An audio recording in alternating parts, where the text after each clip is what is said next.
is almost draft day. This is 2nd&Short, here to bring you our first and only mock draft of the season. We don't gotta flood you guys with 25 different mock drafts. We give you one simple mock draft with no trades on who we think will be taken if the NFL outlaws trading, apparently. You know, that's what we're gonna do. No trade mocks this year. If you guys like the content we've been putting out, be sure to hit that subscribe button in the bottom right of this video. Leave a like, comment, tell us all the picks that we got wrong and how wrong we are and who should be drafted there, especially Aaron's picks. Yeah. Also, if you didn't see any of our breakdowns from all of your favorite divisions or your favorite team, look at the top right of the video, click that icon, and you can see the whole playlist there. Alrighty, this is 2nd&Short's first and only mock draft. Aaron, how you doing today? I'm doing very well. I'm getting pretty pumped for the draft, and I'm just really excited to see Roger Goodell in his basement. I want to see all his little kids and grandkids or whatever running around in the back. Probably have at some point he's gonna have that old person get too close to the camera thing, and I think it's gonna be pretty. It's gonna be a fun time. How great would it be if he goes and he's like, "Welcome to the NFL draft," and his wife is behind him, just boo, just that would be the best. Just get the family together and booing in the background, like a family chorus of boos. What I like about Roger Goodell is that over the past couple of years, he's actually started to embrace the boos, and it seems like he expects it. And I think he's really. I think he'll have a hard time doing it without the boos. I like how he started implementing the "you have to hug the commissioner" rule, because then everybody that's booing him has to stop. Otherwise, you're booing a guy's lifelong dream coming true, and then we're all just monsters. It reminds me of the dude at parties, after he's done talking to a girl, and he's like, "What about my hug? Where's my hug?" Yeah. Oh man, you're not reflecting any past history of yourself, you know. Not at all. Nope. No tendencies that you used to do. No way. So let's jump on into this. You know, not copyright, because I'm gonna sing this myself, but ding ding ding ding do do do. That's my favorite noise. In April. I think you're in luck, because I don't know how many people are gonna recognize that from your singing. It's not a very common noise, but the Cincinnati Bengals, they're on the clock. We're going to be alternating picks. Pretty much, I'm going to have the odds, he's going to have the evens, and then halfway through the draft, we're just going to swap just to kind of mix it up and not be as predictable. So we're going to give you guys a couple minutes here of each pick. Nothing's going to be too long. It's going to be short and sweet for some of these guys. Some guys we're going to have details on. When this whole thing's over, Aaron's going to tell me what he didn't like, and I'm going to do the same.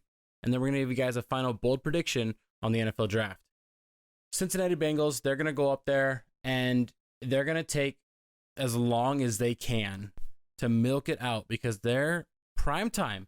Everybody has to pay attention to the Bengals for at least 10 minutes, which most people don't do even during the season, unless you're a Bengals fan. And you know what? It's all going to change now, because they got Joe Burrow as their starting quarterback. This guy is going to do so much more than just be a dynamic starter in the NFL in a couple of years. He's going to bring in ticket sales. He's going to flood the stadium if fans are allowed in 2020. We still don't know what's going to happen with that, but they'll flood the Zoom channels. Exactly.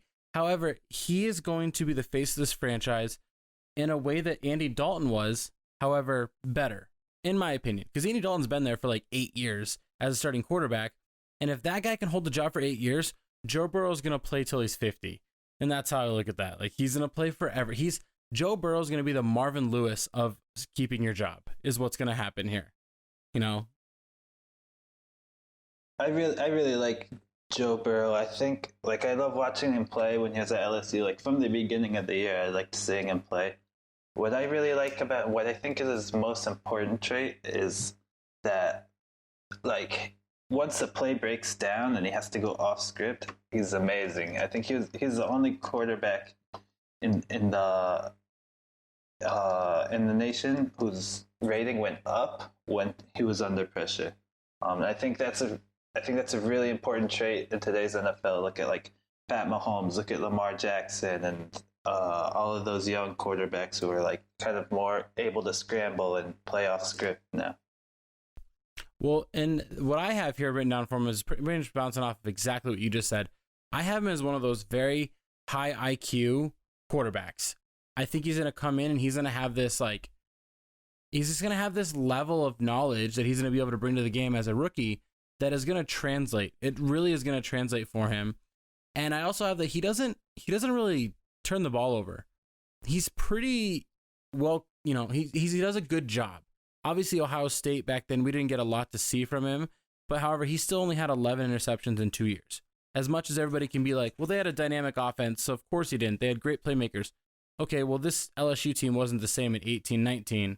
And he still was able to hold onto the ball, not turn it over. I think he has 5 lost fumbles. So we're saying 16, that's it, turnovers in 2 years, which isn't terrible, but it's not great. I mean, Aaron Rodgers has about like 6 or 7 every year. So that's like 14 in 2 years. Not saying he's going to be Aaron Rodgers. That is not the comp I'm going to make. He's more of a Tony Romo on legal allowed steroids. And he's dead accurate. Now, what he lacks right now is he lacks that elite arm strength. However, I think it's mainly like comparative to like his peers. Like, it's not that he has a bad arm. It's not like he doesn't have arm strength. It's just the fact that he can't zip the ball 70 yards on his knees like Josh Allen, because that's how you play football, you know? He's dead accurate on the inside. You know, he can find guys on his routes. He can lead them. And he allows his receivers to get a lot of yards after the catch. Another flaw is that he's going to be 24 as a rookie, which isn't a big flaw, but when you're comparing him to Tua, he's like 2.5 to 3 years older than Tua. So that's something to watch right there. But Washington Redskins, number 2, they're on the clock. Aaron, who do you got for them? Well, the Washington Redskins, they've got a lot of like needs at different positions, and like you could even say like defensive line, they're kind of set. They have Jonathan Allen. They've got a decent defensive line, but I think like this is going to be like the case in 99.9% of all mock drafts.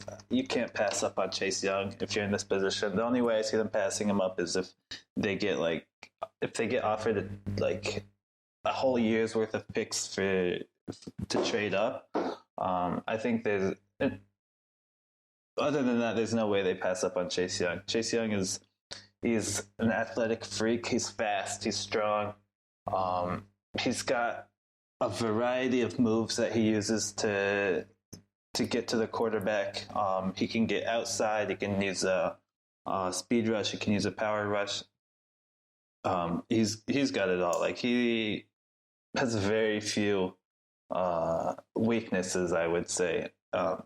He's not as good against the run as he is against the pass, and sometimes he can, like, if he's dropping in the coverage, sometimes he kind of like projects that, and the lineman can kind of tell he's going to drop in the coverage. I don't know how big of a disadvantage that is, and I don't know how much that really affects his ability.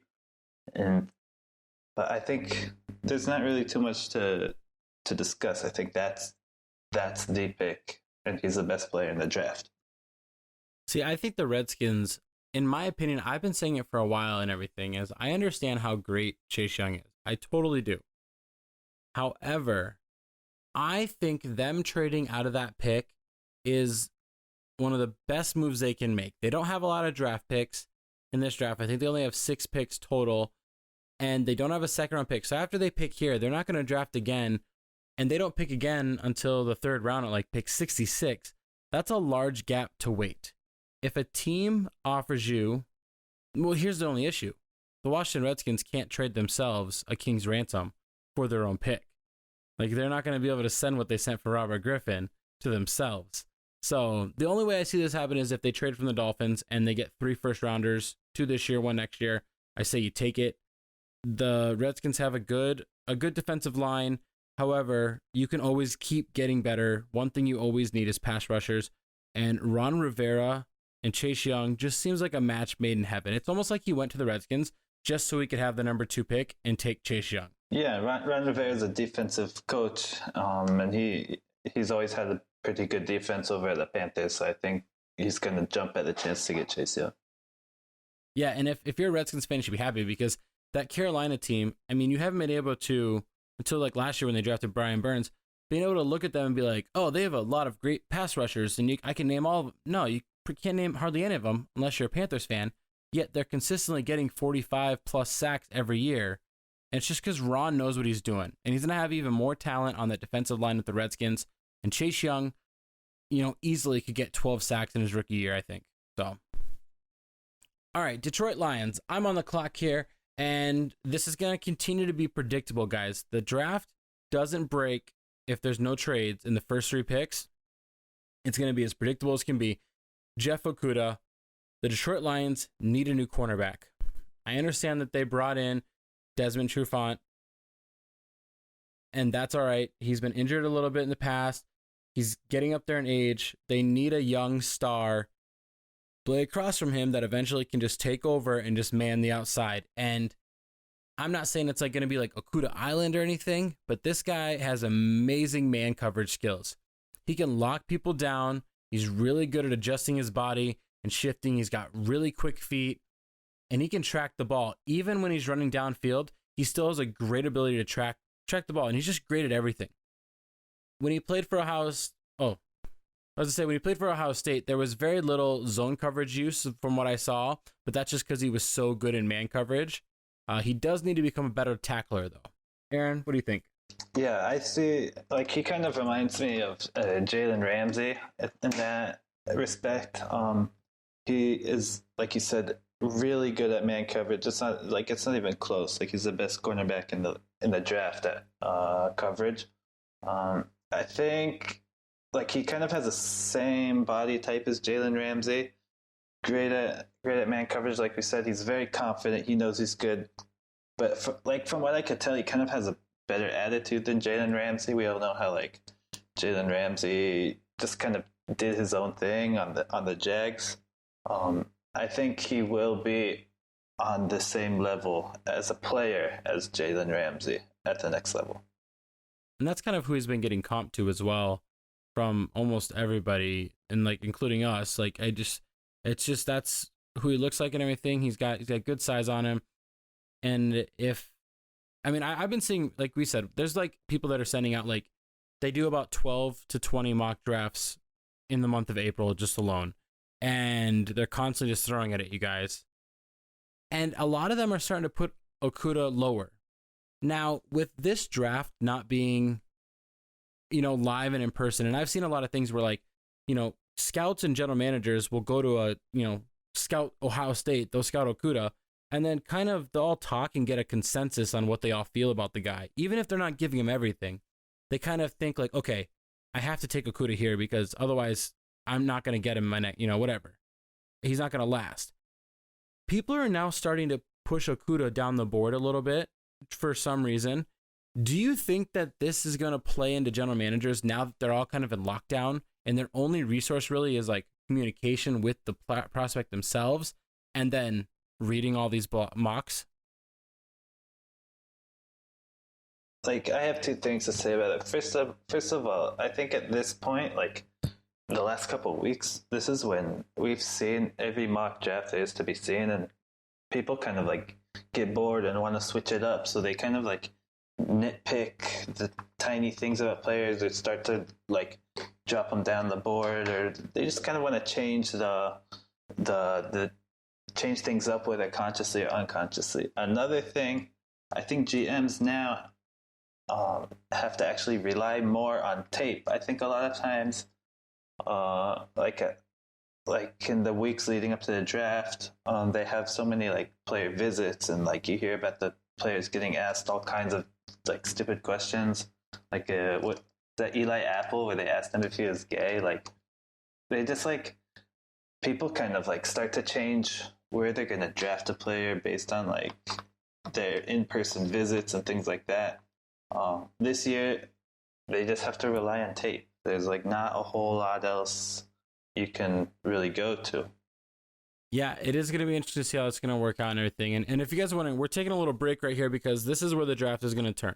Right here at this turning point, Aaron's on the clock with the New York Giants, number 4. He can go one of 3 directions, and any of those directions will alter the rest of the draft completely. 100%. I mean, that's in this draft, he only has 2 options. The third option is the trade. But there's 2 positions he can take here or trade, and it's going to just have a major shockwave. So, Aaron, New York Giants, what are they going to do? Like you said, this is really, if there are no trades at this point, this is where the draft really starts to take its shape. The first 3 picks are pretty easy to predict. This 4th pick, I think I went with, my pick was Isaiah Simmons at linebacker, and my reasoning is that, first of all, Isaiah Simmons is one of the top 5 prospects in the draft. He's by far the best at his position. He's versatile. He can do it all. He excels at a number of positions, linebacker, safety, even played snaps at corner, and he was good. They're not going to get a player like him like in the later rounds. I think at offensive tackle, they've got Nate Solder there. They also, we've talked about before, there's those top 4 guys who are top tier offensive linemen in this draft, but I think you can get one of the guys on the next tier at the beginning of the 2nd round, whether it's Jackson or Niang or Prince. So I think they should be confident in getting a decent offensive lineman at the beginning of the 2nd. So I think I had to go with Isaiah Simmons at this pick. You know, I'm gonna say the same thing like we were kind of talking about and everything. Is like, as long as he can stick to a positional area, I'm fine with it. I don't care what he does in that area, but I personally don't want to see him at safety. I don't want to see him lining up at cornerback. Like, I get the versatility. I get the Swiss Army knife that everybody likes to talk about. I want this guy to captain my defense from the middle linebacker spot. He can switch outside. I don't care. I think he would benefit from playing in a 3-4 because then he can have flexibility of playing all 4 of those linebacker spots pretty much and just move around some more. And it would be less predictable for offenses to know, like, he's coming off the edge, but is he going to drop into coverage? Like, you don't know what he's going to do here. This guy is elite. He's going to be elite for several years. The Giants, they lost Alec Ogletree, who is a really good athlete, but lacks a lot of traits to be consistent in the NFL. And they brought in Blake Martinez. I think Blake Martinez, Isaiah Simmons is a great pairing for the Giants. They need help all over the place, but if you can get a guaranteed starter stud for the next 10 years, you got to do it. And this is maybe the safest pick. So let's move to number 5.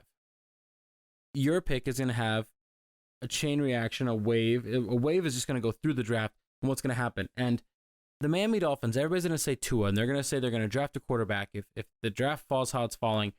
I don't think so. I don't think they need to draft a quarterback at number 5. I think this team has so many holes that it can fix it can fix the quarterback position later. It really can. I think they have serviceable quarterbacks at the moment that can play better if they were getting better protection. And that's what we're going to do here. We're going to protect the quarterback. If they draft a quarterback, one of the other 2 picks or their 2 second rounders, whatever, they're going to be fine because they're going to start building this wall right in front of them to protect him. And I have the Miami Dolphins selecting Andrew Thomas, offensive tackle out of Georgia. This tackle class is very interesting. We've been talking about this for weeks, how any of these top 4 guys can move up or down. And in my opinion, it does not matter which guy you take. It just kind of, who do you like the most? That's all it is. It really doesn't break down to this guy's way better than everybody else at this. I think they're all sound. They're all going to be starters for several years. What I like about Andrew Thomas is that this guy for the past 2 years has been consistently ranked as one of the top tackles, and he kept that high level of play up. He's strong, he's very agile, and he's a 3-year starter at Georgia. And in that 3 years, he only gave up 5 sacks, and that's what's important there. I mean, I saw a lot of Ryan Fitzpatrick turnovers last year for the Dolphins, and it's because he had to move because he's getting so much pressure, and now he's throwing off the back foot. He's throwing out of the pocket, and he's rolling left, and it's not comfortable. This guy is going to man the left tackle spot. He's going to protect whoever your quarterback is for this year, next year. It doesn't matter. He's going to protect them. I think when you're going to get a quarterback, if you just get a quarterback before you have a line, it's the Houston Texans of 2002 all over again. They went out and got David Carr, had nobody to block for him, and then he took like 50 plus sacks in his first like 3 years each year. And it just wore him down. Yeah, I don't know if I agree with taking a tackle, but I do agree with your reasoning. I think they like if you're going to get a young quarterback, like we all remember what happened to David Carr. He got absolutely murdered his first few years in the league, and it did ruin him. I agree completely. So if you're not going to take a quarterback at number 5, I think offensive lineman is the pick to go. And Andrew Thomas, he is a safe pick. I don't think he has the same ceiling as a guy like Becton or Wirfs, but I think he has a higher floor. He's been solid, like you said, for 3 years. And he can play like either left or right tackle. I think it's a safe pick. All right, so number 6, Los Angeles Chargers. Are they jumping for joy right now, or are they just going to keep playing it cool? Like who are they going to be right now? Well, I think if you're the Chargers, you're like super charged up. Get it? They're super charged up about this, about what just happened with the Dolphins. I think they take Tua. If he falls to them, they're definitely going to take Tua. I am not as high about Justin Herbert. I don't know if I would have them taking Justin Herbert at number 6. But if Tua's there, I think they take him. There's injury concerns. That's the main thing with Tua. But I think his upside I think he's too good of a prospect to pass up because of injury concerns. I think it's worth the risk. And like, even if he's not ready to play now, even if he's not like 100% healthy, they still got Tyrod Taylor, who he's been that like stopgap guy at a few places now, Buffalo, at the Browns. Like he can protect the ball. He can get you a couple wins. He's gonna pass for like 190 yards and 3 touchdowns a game. So I think they can roll with him. I think the Chargers, they have a very good team, and kind of quarterback offensive line is what's missing. And so if they can get some good quarterback play right away from Tua or from Tyrod, I think they can be very good this year. Now, I think they're better set at the offensive line than the Dolphins. Like they just got left guard Try Turner from the Carolina Panthers. He's a multi-time Pro Bowler. I mean, Carolina Panther fans loved him before the trade. After the trade, social media, they were all like, good luck with that. He's overrated. But that's just because fans are salty at times. But they improved that part. They're still going to need to address their tackle positioning. Because, I mean, I don't think they're set at both spots, in my opinion. This is a great pick for them. I mean, they've been saying all along that Tyrod's our guy. And you know what? Tyrod can still be their guy if they take Tua. There's no reason to rush this guy along. I mean, Aaron Rodgers sat. If Aaron Rodgers can sit on the bench and not play, why can't Tua coming out of college? I mean, he's still young. It's similar to the Browns when they took Baker. Like they were like, Tyrod's our guy. Then he went down, and Baker came in and didn't look back. Exactly, and the Chargers can take this risk here. And here's what's crazy about this: is like it's not like Justin Herbert has never been injured before. I mean, he broke his collarbone before, and clearly when he gets pressure, he kind of tightens up because he doesn't want to break his collarbone again. Like it's like a mental thing that happens with athletes when you break something. Like I broke my ankle last summer, and I don't want to run on a sidewalk ever again. Like I'm nervous that I'm just gonna step in a pothole every 2 steps. It's a mental thing that happens to these athletes, and I think when Herbert is constantly having pressure, that's gonna happen. But back to Tua, if this guy's healthy, the upside is insane. It's through the charts. This could be we could look back at this and talk about one of the best quarterback classes in a long time, since like 2004 potentially. And I just want to say, like, as a Titans fan, I am kind of wary of injury-prone Hawaiian quarterbacks. But I mean, you got to take the chance. That's what I have to say. I didn't know Vince Young was Hawaiian. So Carolina Panthers are on the clock with the number 7 pick, and right now this board, the way it's fallen, if you looked at every mock draft up until 2 weeks ago, every person says take Derek Brown. And here's the thing, Carolina needs a lot of options. They lost 3 defensive tackles to free agency. Another one retired who kind of plays everywhere on the defensive line. They've lost 2 edge rushers. If you guys went and checked back our NFC South, breakdown that we did, I showed you that Carolina lost like 15 players this offseason that had an impact on their team last year or the year before. Here's the thing with Derek Brown. He's a great run stuffer. He is a typical hog molly that's just going to, fill a gap, and him next to 2nd&Short would be tremendous. However, Carolina likes to rush the passer. They love to rush the passer. They love to get those sack numbers up. I think they're going to want a more dynamic defensive tackle, which is where we're going to go here. And we're going to take the great story that he is. We're going to take Javon Kinlaw out of South Carolina. He is very explosive off the line. He has a great first step. He can rush the passer and defend the run. He has the highest upside, in my opinion, of any interior defensive lineman. His one downfall is that he kind of gets tunnel vision, which can kind of hinder his play at times because he doesn't have those. I mean, it's weird saying like he doesn't have peripherals while he's wearing a helmet, but like he just gets locked in on his job. And if it doesn't happen right away, sometimes he can't find that alternative route if he gets jammed, which he doesn't get jammed a lot, but if he does, it kind of can affect him there. Well, and I think Javon Kinlaw and I think Derek Brown is a better overall player. But I do think it is, like you said, it's kind of a preference. But it's a personal preference. If you're looking for a guy who can stuff the run better, like Derek Brown is better against the run, or if you're looking for a guy to rush the passer, which is definitely Javon Kinlaw. So I think it does come down to kind of personal preference. So I don't really have any problem with the pick. Kind of surprising. I think people will be surprised by it. Probably get some backlash from fans, but I think it's a solid pick. All right, number 8, Arizona Cardinals. For months, everybody's saying, oh, they're going to get a receiver, and they still might. However, adding DeAndre Hopkins, they drafted 3 receivers last year.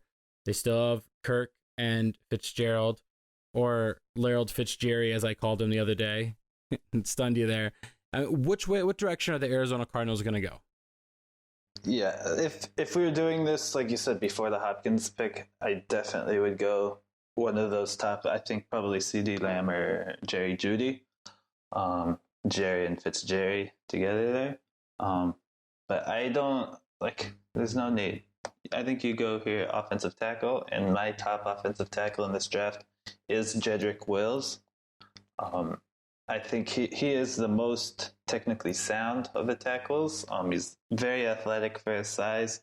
He's got good feet, good hands, and he's big. He doesn't get beat very often. The main question I have about him is, since he played at Bama and he was since Tua's left-handed, he was Tua's right tackle. I think some people are kind of questioning if he can make the transition to left tackle. I'm not sure that it's going to be too much of a problem. I think that's something that they can work on at training camp, and it's basically just like mirroring what he did on the right and taking it to the left. I know some people can't really do that, but I think it shouldn't be a problem for him. And I think he will get much needed protection for Kyler Murray. Which is ideally what we're saying. Young quarterbacks need protection. This is a great pick. It's almost predictable, but that's not a bad thing. A lot of people want these flashy things in these mock drafts, or they want flashy things in the draft. I don't really care. If my team needs a position, go out and get that position, because we need that position. Don't get creative and draft your 17th wide receiver. No, I don't want flash. I want efficiency. And that's what this is going to be here. He's going to protect Murray. He's going to be able to protect. He's got good footwork. He can kind of move and block a little bit upfield too. I mean, he's going to be able to provide a lot more for Kenyon Drake, I think, in that Arizona offense. Number 9, Jacksonville Jaguars. They see what's happening here, and they want Derek Brown. They want him. They just lost Campbell, but they need a tackle bad. And the way the draft is already going, top 8 picks, 2 tackles are gone. They got to go tackle here. They're going to take Tristan Wirfs, offensive tackle, Iowa. This guy fits what the Jacksonville Jaguars love to do. He is a bulldozer in the run game. He has really good length, and he's versatile enough if he needs to either play tackle or he can slide in at guard. He doesn't really have a lot of experience at guard compared to tackle, but he's so good in the run game that he could easily make the shift and transition. If the Jacksonville Jags keep Leonard Fournette, then I think this pick is even better. If they get rid of him, it'll be interesting to see what happens, but the Jags like to run the ball. And if they're going to continue to do that, they need to improve with the offensive line. And a guy like Wirfs from Iowa is going to provide longevity for any run game, whoever your running backs are. Yeah, I think Wirfs is incredibly athletic for his size. Like you can see him in Iowa, like getting out, like getting outside and running downfield to block. He's very fast, very athletic, very strong. Can play, like you said, inside at guard or tackle. I think sometimes he has a problem sometimes with his feet getting set. Like he kind of plays off balance at times and can get sometimes he'll get set outside too far, and then people can beat him inside. I think that's something that can be worked on in training camp. If he has a good offensive line coach, then they should get that taken care of. I think he's a very good player. Alrighty, here we are with the team that I have said has had the best offseason so far in terms of just smart moves, is the Cleveland Browns. Now, the Cleveland Browns are in a great situation here because everybody assumes they're going to go offensive tackle. And one of those big four is still there. However, they can go a receiver as well if these Odell rumors are true. Before you make your pick, do you think Odell is going to get traded for you guys? Like, are you the general manager? Are you going to ship Odell out of there? Is he just one of these guys that he's great, he's talented, but I need guys that are going to be better for my locker room and for Baker? No, I think he's too good of a player to trade after just 1 year. I think after having a year to kind of mesh with that offense and with Baker, I think he'll improve a lot this year. What are you going to do with this pick here? Number 10, you're on the clock. What are we thinking? All right, like you said, offensive tackle is a big need. They added Jack Conklin. Jack Conklin is more of a right tackle. I don't think he can be an elite left tackle. But after seeing how this draft has played out, I have a hard time not taking Derek Brown after watching him slide all the way down to number 10. I would take Derek Brown. He's a huge run stuffer. A great player to put alongside on that defensive line, along with Miles Jack, and I think he would really help their defense a lot. Yeah, I think what I like about this pick for the Browns is that they have a better opportunity, more options in the second round to get an offensive lineman, potentially a tackle, than they do to get a startable defensive tackle. So I think this is a smart pick. A lot of people have Derek Brown, in the top 3, top 4 of their own draft boards. If you just look at skill sets and how good a player is, this is a great pick for him. He did take a little slide, but you know what? He feels. It doesn't even matter if it's a need. He's that good of a player. They could have 3 good defensive tackles. They draft him, they'll find room. They'll move the other guys somewhere else. He's that good that he'll come in and he can start right away. I like his size. I like how he plays at the middle. He's gritty. He's a fighter. And this is just one of those additions that the Browns can do that are going to make their team even better immediately. All right, so let's get into some flash. Let's move up to the New York Jets. And right now, I can tell you, if this was live and we had the Jets fans that show up, it's like the same 25 Jets fans. It's like a whole family that shows up to every NFL draft and they sit in the front row. They always are fighting over this draft pick. And all over the internet, it's been wide receiver, offensive tackle. And now they're sitting here and they have that option. And they're going to get booed by half their fans because they just lost Robbie Anderson. I know we brought in Rashad Perriman, but you know what? Sam Darnold needs weapons. If this guy's going to be as good as we all say he is, he's got to have people to throw to. All right? Chris Herndon can't stay healthy on the field. He can't pass tests and everything. We need these guys. Jamison Crowder, yeah, he's a great number 2, maybe slot guy number 3. I don't trust Perriman's consistency over his career. You know who I do trust? Jerry Jeudy, wide receiver, Alabama. If I'm Sam Darnold, I am doing, even if I can't, I'm going to try and do a backflip right now. Like, I'm going to be screaming to the top of the roofs that I'm so happy.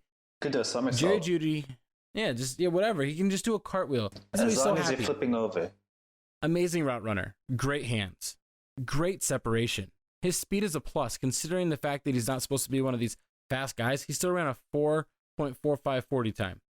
That's amazing. This guy has all the tools to be the best receiver for this organization, potentially be the best receiver in this division. And I know Bills fans or Vikings fans or Stephon Diggs, I get it. Jerry Jeudy has all the tools you want to be your number one wide receiver. He is going to help Sam Darnold improve just because he's so good at catching everything outside of the occasional 50-50 balls. He's not as strong in those. However, he doesn't run into those situations due to his great separation. Yeah, I think Jerry Jeudy is as safe a prospect at wide receiver as I've seen in a while. Like you said, he's elite at getting separation, which should really help Sam Darnold a lot. And he won't have to make like a lot of questionable throws in the tight spaces. Like if Judy's there, like if it's kind of like a safety valve type thing. He'll be open, just a matter of getting it to him. Yeah, I agree. So let's pick things up here. You know, there's only so much we can say about Jeudy and how good he's gonna be for that team. It's just he's gonna fit in with them. Like the Jeudy the Jet. Are you kidding me? Come on. Like, he's already got a nickname right there. He's the JJJ. He's Triple J. Las Vegas, the Raiders. Who are the Raiders going to be drafting here? I mean, they are hosting, sorry guys, they were hosting the draft. They were going to have an awesome float. Players were going to be jumping in the water after they got drafted. Ooh, speaking of which, I wonder how many people lost all those Vegas bets that bet over-unders on players jumping in the pool after drafted. Now that it's going to be virtual. Like, yeah, I was kind of hoping to see some, like, big men in suits swimming around there, but so that's kind of disappointing. That's the dream sometimes, you know, just a Thursday night, big men in suits. That's all we want, swimming around. But you're on the clock. Las Vegas Raiders, they have a lot of different options they can do. They got 2 first-round picks, so they can kind of test the waters. They can play around here. I do have them. They need wide receiver and they need cornerback. I think they're in a position to get one of the top 2 guys at wide receiver. So whoever's available, either Jeudy or Lamb, in this case it's Lamb, I think that's who they take. So I think with the 12th pick, they're taking CeeDee Lamb from Oklahoma. I really like CeeDee Lamb. I think I like him just as much as I like Jeudy, because I really liked watching him at Oklahoma. He's great. He's a true number 1 receiver. He's big. He can go up and get jump balls. And he's great after the catch as well. He really has that yak ability that you like to see in the number 1 receiver. I think there's no question about who I would take here, and it's definitely CeeDee there. I think he'll be great because they have okay depth at wide receiver. They have a Hunter Renfrow. They have Tyrell Williams. They just need that number 1 guy who can take pressure off the other guys. He can get those double teams, open the field up for other players as well. So I think this is a great pick for the Raiders. CeeDee Lamb. This guy, I agree. I think he's a true number 1 receiver.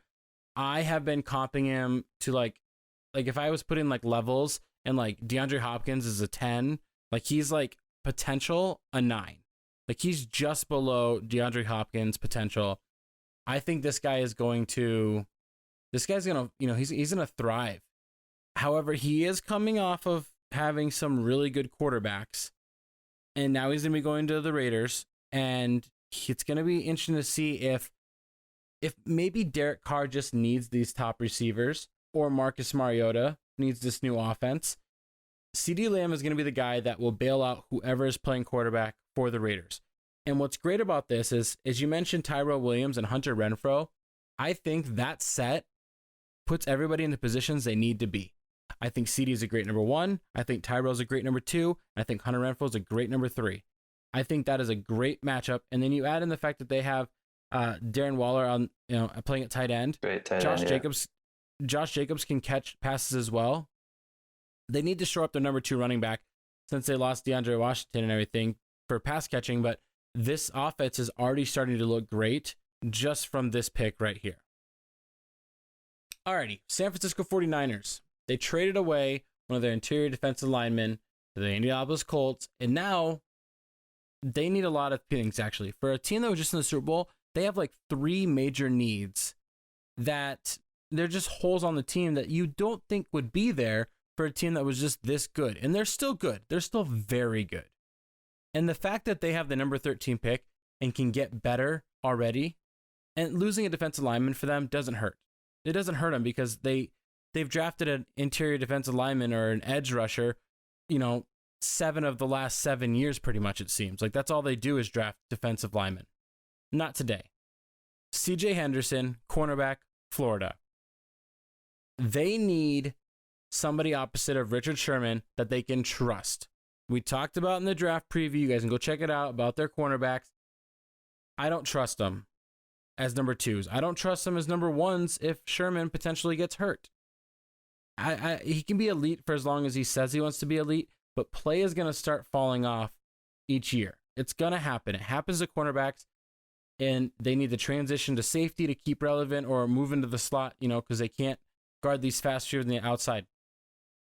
CJ Henderson is a great man corner with amazing length, and he's got such great ball skills, it's almost as if he's a wide receiver at times. His tackling needs improvement, the same as I said for Okudah.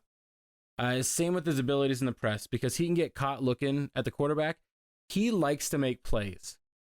He's one of those guys that is a really good man corner, but also is like, every play I'm getting a touchdown if I can, which I feel like most corners say that.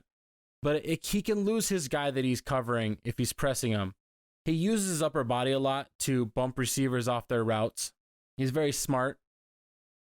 I think this guy is going to be the number 1 corner for the 49ers, allowing Sherman to not have to cover the best receiver week in and week out. And they can have a dynamic on that pass defense that they need right now.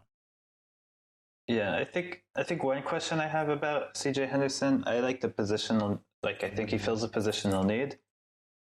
He actually had a better season in 2018 than he did in 2019. So I think the question was his play in 2018, is that kind of a one-off thing, or can he continue to get better? That's kind of a question I have about him. But I think he fills a positional need, and I think he should be a good fit for the Niners. You know what's crazy is that this draft actually has a lot of guys that were highly regarded going into the start of the 2019 college season because of their 2018 play. I mean, there's probably like 5 or 6 guys that we could look at that we're going to draft here that had that similar thing. And I think people are just going to trust the fact that it was just a down year and they got their down year out of the way before the pros. Yeah, and a lot of times that comes from like if it's a wide receiver, sometimes it comes from quarterback play, or it could come from a scheme fit, or any number of things could affect that. Alrighty, so let's go on to number 14. All right, let's go on to number 14, the Tom Brady Buccaneers. This team could go a couple different ways. It's very unique, very interesting situation. However, I think Tom Brady is going to dip his hand in his general manager mind, and he's going to come up with something that he wants to happen, and he's going to tell everybody, this is what I want, this is what I need. Give it to me. Just do it. Do it. Do you want it? I think Tom doesn't even need to tell them. They're gonna take an offensive tackle, and when the last of that elite 4 in this draft is Mekhi Becton. They gotta protect their up and coming quarterback, and Tom Brady. You gotta get him. Like we said, we gotta get your young quarterbacks protection, and that's exactly what this young quarterback needs. Mekhi Becton has a lot of upside. I think he has if one of the highest ceilings out of the offensive tackles in this draft. He's kind of raw. He's huge. He's enormous. Like this guy, I think he's like 8 feet tall, and he's about like 600 pounds. He's kind of raw is the problem. He can he can play a little high. Like he doesn't get down as much. He can get off balance that way.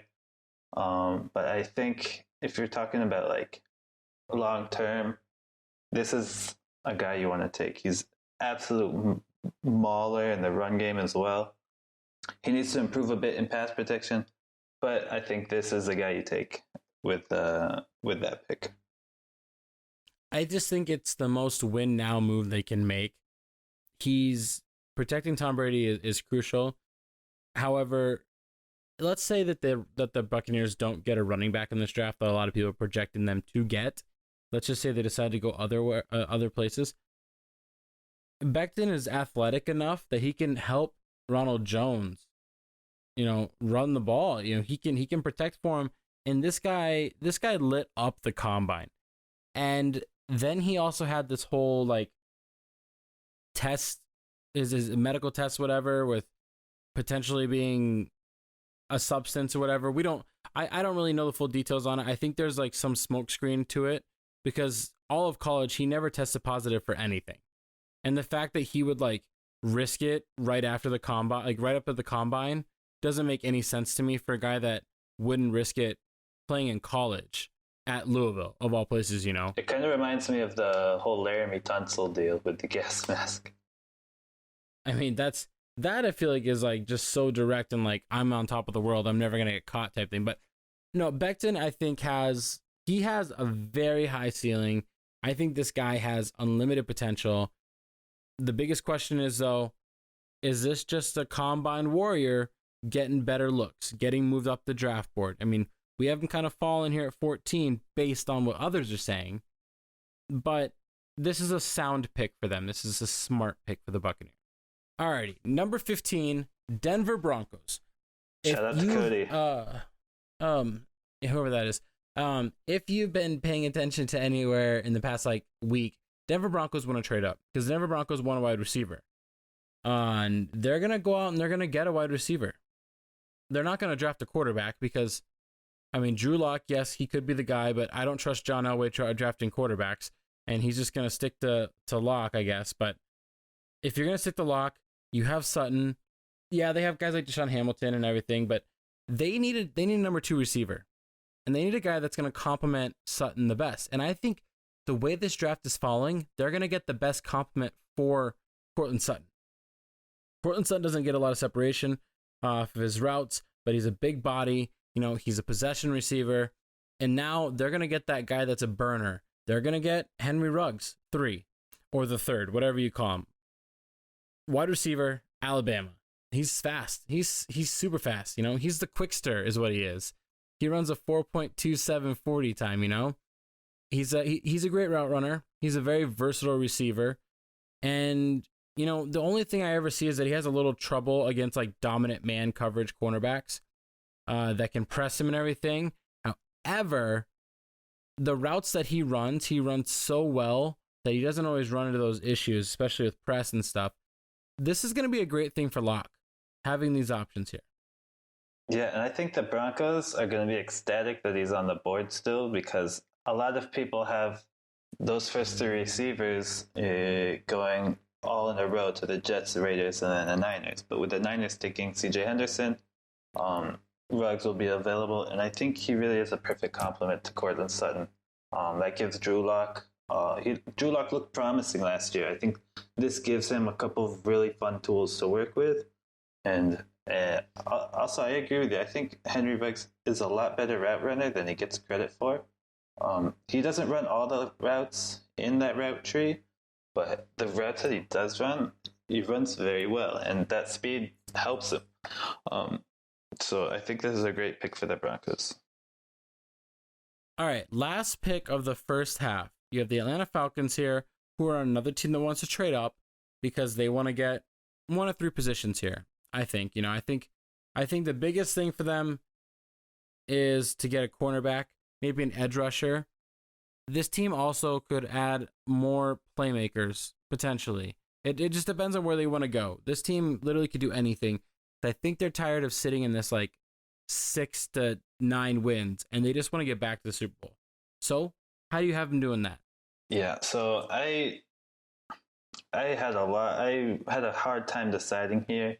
But I think ultimately, after signing Dante Fowler, I think edge is a bit less of a need. They still need to improve there. I had them taking a cornerback because they lost their number one cornerback, that was Desmond Trufant, and even he wasn't playing like his former self last year. So I think they have a huge need at cornerback. I have them taking Christian Fulton, the cornerback from LSU.